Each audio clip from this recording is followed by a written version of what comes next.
ఎందుకే మీ ఇద్దరుండి కొంచెం కూడా ఏమనిపిస్తలేదా?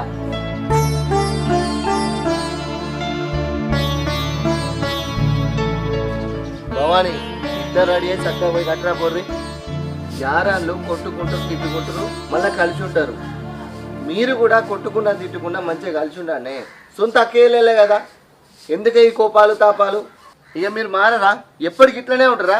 మీరు లొల్లిలు పెట్టుకొని వాణి బదనాం చేయబడుతుంది. భవాని నువ్వు చిన్నదానివేనా? అక్కో మాట అంటే పడితేంది? మీ సొంత అక్కనే కదా. మందా ఏమన్నా? సప్న మీ చెల్లెనేనా? నువ్వన్నా జర ఒప్పుకుండా వచ్చానే, పెద్దదానివి ఇందాక అర్థం చేసుకో. నువ్వైనా ఇద్దరిద్దరే ఉంటారు ఇక.